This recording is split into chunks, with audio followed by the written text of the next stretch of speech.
FM 89.1, Radio Universidad. Dijimos en el programa de hoy, en la apertura, que como siempre también, ¿no?, a la tarde tenemos estos momentos para reflexionar sobre otros temas que son muy, pero muy importantes y que cuando se hacen estudios, cuando se investiga, y esto se traduce en un número, en una cifra que simplifica en realidad ciertas cuestiones más complejas, nos permiten con estos datos poder ver qué es lo que hacemos en materia de políticas públicas, en materia de también cómo nos podemos seguir comportando nosotros como sociedad para poder modificar algo que se demuestra, por ejemplo, cuando una pareja se separa, en cómo queda la cuestión de los chicos, el cuidado, donde hoy, si bien una sociedad donde el trabajo está diversificado y la mujer también hace tiempo ya salió al mercado laboral para trabajar remuneradamente, las tareas de cuidado, que sabemos que implican también mucho esfuerzo y que lo único que tienen de diferente con el mercado laboral es que no es remunerado, siguen estando, ¿no?, direccionadas hacia ese sector. Y esto pasa también cuando un matrimonio se separa.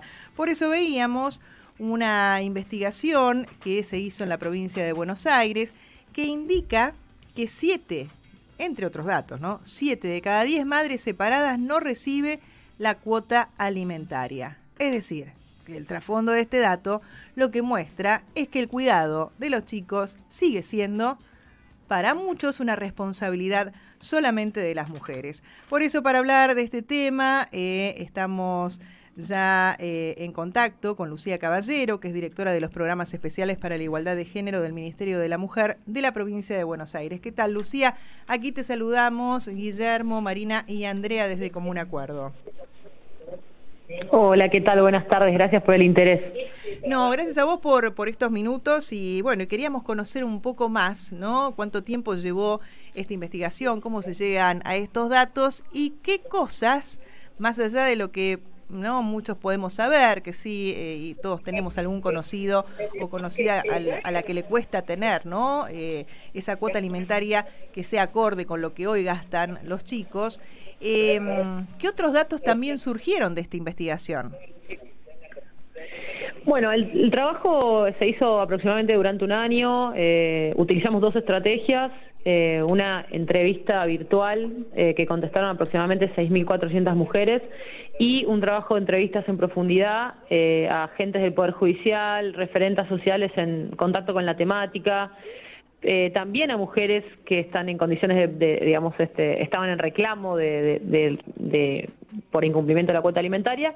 Y bueno, como vos decías a la introducción, arrojó datos que de alguna u otra manera todas conocíamos y teníamos gente cercana, o incluso por las militancias en los feminismos sabíamos que era un problema extendido, pero nunca pensamos que la cifra iba a dar 66% de todas las que contestaron dijeron o que no recibían la cuota alimentaria o bien que la recibían de manera irregular.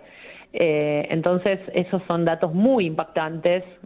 Habla de una problemática muy extendida, muy naturalizada.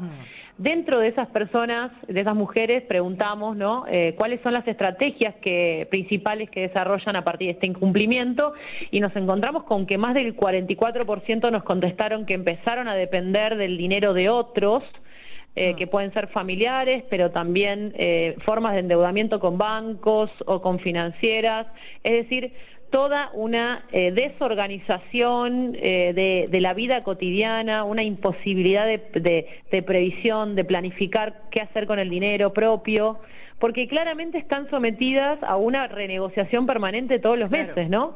Entonces, el impacto subjetivo que también nos propusimos relevar, habla hay narraciones de mujeres que básicamente viven, digamos, otra de las estrategias que aparece, casi el 20% tuvo que tomar más trabajos para suplir esa falta de dinero. Y bueno, y después hay también formas en las que el incumplimiento de la obligación alimentaria se transforma en modos de chantaje, ¿no? Algo por ejemplo, cuando el dinero que tienen que aportar los progenitores se transforma en una manera de objetar decisiones de la vida de las propias mujeres, ¿no? Bueno, este mes no te pago porque, no sé, empezaste a ver a otra persona, yo no te voy a dar plata si vos ves a otra persona. Bueno, muchas de esas situaciones muy complicadas que la verdad entorpecen de manera significativa la vida cotidiana de esas mujeres. Y por último quería, digamos, destacar que el punto que nos pareció también muy impactante es el mal funcionamiento de la justicia, que es hoy por hoy el lugar a donde tenemos disponible acudir en caso de incumplimiento. Son procesos muy largos, procesos que son difíciles de sostener económicamente, que generalmente los jueces y digamos agentes del Poder Judicial que intervienen no tienen perspectiva de género, por lo cual digamos toman como válidas estrategias que los progenitores muchas veces usan para dilatar el juicio, ¿no? El proceso. Claro, como que de alguna manera sí, desde el accionar judicial se avala esta conducta desde protección a los chicos. Claro, con los tiempos, con las formalidades que hay que cumplir, a ver, no se está atendiendo una necesidad inmediata, ¿no? Y siguen estos chicos al cuidado de las mujeres, básicamente. Exactamente, digamos, hay como decía Dora Barrancos en la presentación, hay una gran tolerancia social con el tema que abarca desde, los pares de esos progenitores, que muchas veces este tema se trata con humor, ¿no? Bueno, no sé, sí, la me está pidiendo plata, la pesada, claro. Hasta los agentes del Poder Judicial, digamos, pasando por todas las instancias estatales y no estatales, que son realmente tienen una gran tolerancia hacia este tema, no está problematizado con la importancia que tiene. Y así como hay gran tolerancia, hay escasa penalización de quienes no cumplen, y por eso el objetivo del informe, que digamos tiene dos objetivos. Por un lado, poner el debate público, porque claramente sin un cambio cultural, sin una discusión pública sobre el tema, no hay política pública que alcance, y por eso siempre estamos agradecidas con radios como las de ustedes, que amplifican este tipo de discusiones. Pero también presentamos una serie de políticas públicas para que la ministra ya está trabajando para dar curso a una serie de instancias con los organismos que están involucrados en estos problemas. Amén de que también la discusión generó que también se empezaran a presentar otros proyectos legislativos, como por ejemplo la diputada Cecilia Moró presentó un proyecto para hacer un registro a nivel nacional de deudores. Se está moviendo, digamos, la discusión, y eso es un primer paso, ¿no?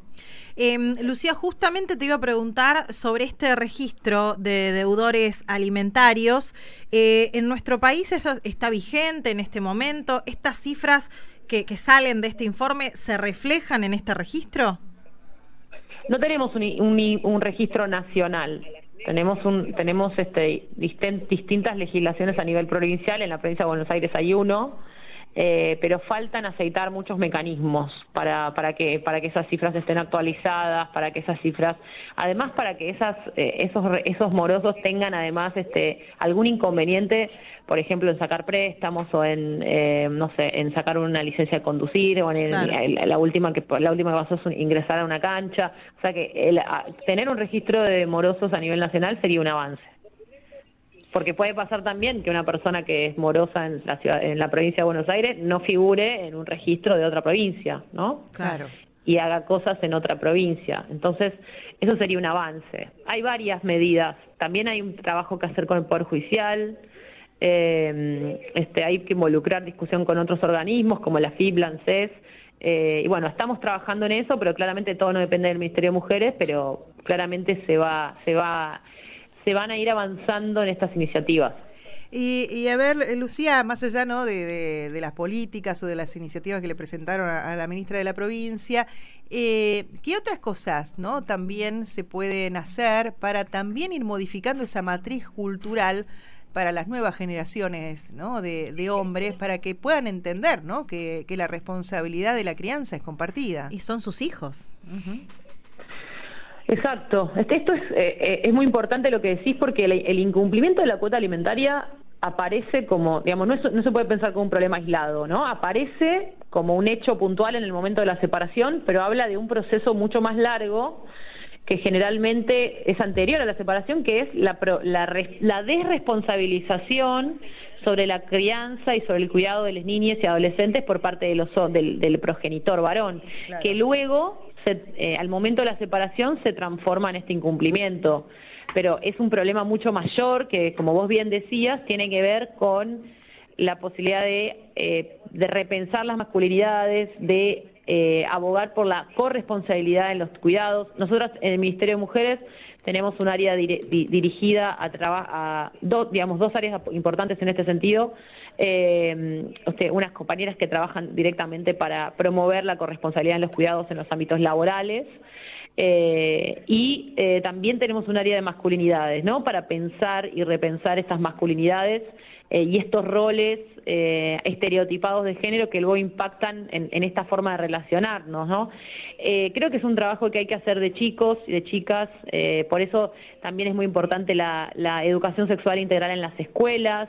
Es muy importante el ejemplo que los padres puedan dar sobre esta forma de relacionarse, el rol de los medios de comunicación, el rol del Poder Judicial también, que es también de alguna manera quien ordena simbólicamente la sociedad, ¿no? En términos de qué es lo que se penaliza y qué es lo que no se penaliza. Entonces creo que efectivamente, como vos decís, es una problemática que expresa un problema mucho más grande que tiene que ver con cómo se reparten las tareas en nuestra sociedad. Claro, porque digo, ni siquiera si siguieran, ¿no? con esa mirada, ¿no? patriarcal, digamos, dejan hasta de convertirse en ese hombre que solventaba los gastos, o sea, se desentienden de todo porque se entiende que los pibes quedan con las mujeres. Es realmente muy loco, más allá de que uno no puede creer que haya hombres que se desentiendan así de sus hijos, ¿no? Pero digo, ¿cómo hay algo acá atrás donde hay que trabajar mucho más para entender, ¿no? que hay cosas que hoy son compartidas, porque por algo también, ¿no? en el mercado laboral, después hoy vemos una feminización de la pobreza que tiene que ver con esto, con mujeres que a lo mejor quieren estudiar y no pueden porque no tienen ese tiempo, ¿no? y tienen que tener laburos menos calificados. Bueno, es una serie de eslabones que hacen que, bueno, siempre recaiga todo en el mismo sector. Sí, exactamente. Esto es un problema cultural, pero que tiene efectos materiales. Sí, Pensemos que en la pandemia los hogares más pobres son los de las familias monomarentales, mujeres que viven con sus hijos y están separadas o no conviven con los padres de sus hijos. Y porque ahí se concentra justamente la mayor cantidad de tareas de cuidado, la mayor dificultad para salir al mercado laboral o incluso para sostener en el mercado laboral una carrera. Son esos hogares los más penalizados. Por eso, como vos decís, esto es parte de la discusión sobre la feminización de la pobreza. Si querés, desde un plano más, desde el primer plano de donde se reproduce la feminización de la pobreza, que es al interior de los hogares. Luego hay otros procesos más macro que tienen que ver con las maneras en que el mercado laboral segrega o pone techos a las trayectorias de las mujeres o paga menos en el caso de las mujeres, pero hay que empezar desde desde visibilizar también las relaciones que se establecen que hacen que después veamos el fenómeno de la feminización de la pobreza. Así es. Y Lucía, por último, más allá de esto que estamos mencionando, y por eso también reiteramos que hay que trabajarlo esto culturalmente, al menos para que las próximas generaciones no vengan así, que estos datos no distinguen clase, ¿no? Eso también es importante. Hay claramente un índice mayor, eso se ve en el informe que, dicho sea de paso, está publicado en la página del Ministerio de Mujeres de Provincia de Mujeres, Políticas de Género y Diversidad Sexual de la Provincia de Buenos Aires, donde lo pueden descargar, tiene muchas páginas, pero efectivamente es más alto el incumplimiento en quienes no tienen trabajo formal, pero se ve que claramente hay índices altos de incumplimiento que atraviesan todas las clases sociales, todos los niveles educativos, todas las condiciones de contratación del trabajo. Por lo tanto, es una problemática que, como vos decías al inicio, está extendida y es un problema cultural que atraviesa toda la sociedad. Lucía Caballero, te agradecemos muchísimo estos minutos a Radio Universidad y seguramente en otra oportunidad seguiremos hablando de esto para, bueno, en algún momento que este tema vuelva y esté realmente con el peso que tiene que tener en agenda para, ¿no?, que pueda tener una resolución desde las políticas y también desde nosotros como sociedad. Te mandamos un abrazo. Muchas gracias a ustedes por el interés. Hasta luego. Hablábamos con Lucía Caballero, directora de los programas especiales para la igualdad de género del Ministerio de la Mujer de la provincia. Desde la Universidad Nacional de La Matanza, Radio Universidad FM 89.1. Siempre cerca.